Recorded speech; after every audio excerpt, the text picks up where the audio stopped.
Hello everyone, welcome back. In this video we're going to be talking about knowing and understanding how your sword wants to be used. Okay, here I have a rapier. A rapier is really good at thrusting. It's really good at point control. You can move that point around a lot. You can make these circles, come around at different angles.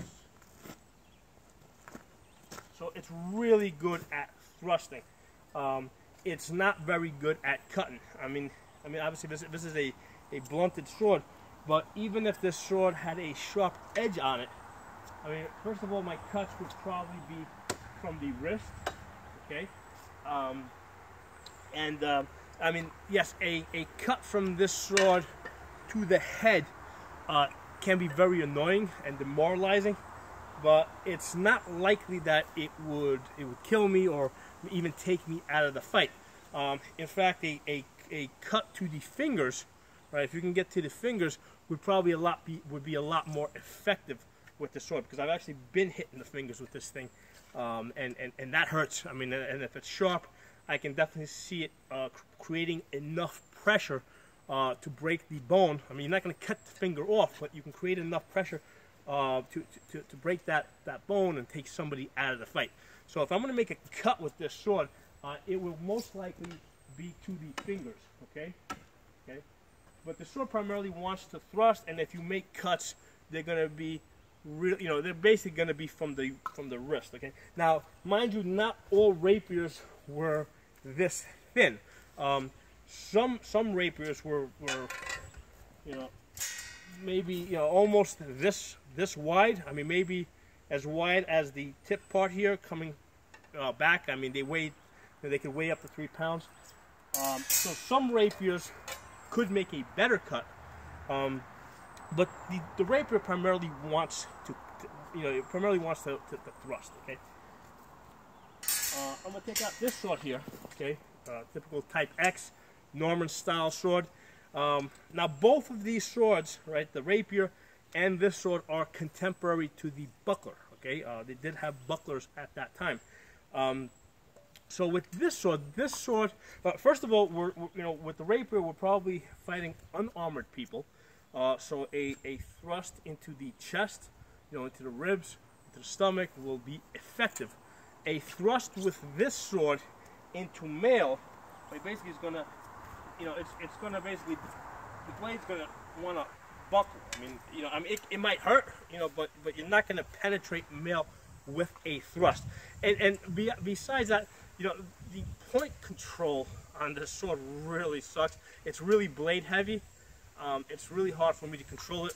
So I definitely don't want to thrust with this sword. I want to do cuts. Okay. Also with the cuts from this sword, whereas with that rapier or tuck, it was really more of a tuck that I had before, they would be more from the wrist. These have to be pretty much from the shoulder, possibly from the elbow, but basically they're going to be wide cuts. And what I'm doing is I'm using the buckler. I'm basically making my rotations behind the buckler. Okay. Okay, so I'm protecting. This allows me to keep my hand forward, and make my cuts behind that buckler. Okay. So that's how I would use this type of a sword with a buckler. But because the sword is heavy, I mean, you need to either rotate, put some rotation into the cuts, or they pretty much have to come off the shoulder. Okay. Because when they come off the shoulder, I'm now using my hips. Okay. So those are the two ways to power your blows. You either make a rotational cut, okay, or you use your hips to power the cuts. Now let me get a different sword. And again, this is also contemporary to the buckler, and this is also within our time period, right? Because basically we're talking. This channel is about sword and shield, and looking at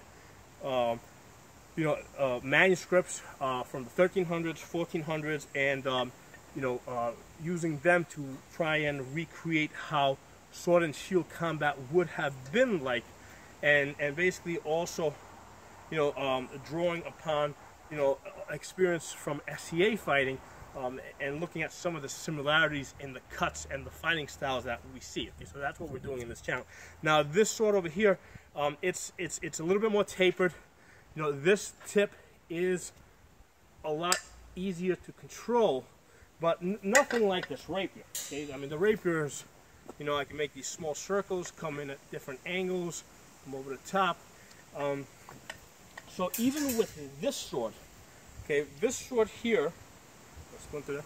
This sword here is really not a thrusting sword, even though it will thrust better than that Type X.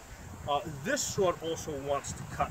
Okay, the thing with this sword is I don't need to make the wide rotations that I need to make with the Type X. Right, with the Type X, I needed to swing the sword around more, right, or I needed to really get my hips into the shot.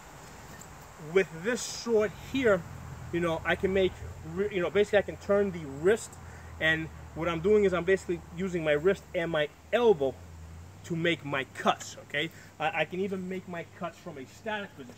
You know, from here, you know, I can turn my hips because I don't need as much hip.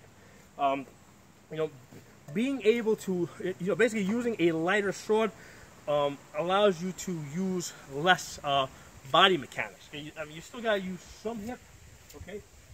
You know, but the thing is, I can keep the sword up here. I don't need to keep it back here as with the Type X. I can keep it from here, and then with a flip of the, you know, by rotating the hip, and then, you know, with a small rotation of the hip, I can make a good cut. Okay. So the point of this video is that the sword is going to tell you how it wants to be used. Okay. You know, and basically, like I said, we're doing, you know, we're talking about shield combat here. So our blows have to be of war caliber. Okay, we're not fighting people that are unarmored. Now we're not fighting people in plate armor, but everybody that we're going to fight is either going to have mail on, leather, you know, layers of cloth. You know, so our cuts need to be powerful enough, you know, to defeat that armor. Now, again, you know, like in the case of mail, we're not going to cut the mail, but we can strike hard enough to injure the person underneath the mail. Okay, and especially with the with the mail cloths and the £1.5 nasal helms that they wore at the time, you know, a hard cut to the side of the head, you know, on that Norman nasal cap, you know, I mean, it's not going to crack their head open, but it's going to make them see stars. Okay, and the fight doesn't just end after one blow. Repeated blows to that helmet, or, you know, or some of the blows might actually get into the face, onto the side, onto the neck. Repeated blows into that target area will be effective. Okay? So anyway, the point of this video is pay attention to your sword. The sword's going to tell you how it wants to be used. For the type of combat that we're talking about, which is war combat, you know, a sword like a late period rapier is not, you know, that's not what we should be using. At the minimum, we should be using a sword like this, which is tapered but still within our period, heavy enough so that, you know, like basically if I, you know, and this is a blunt sword. If I just drop the sword, I mean, I can see it that it's denting the wood just because it's got enough mass on it. Okay? So thanks a lot for watching. We'll talk next time.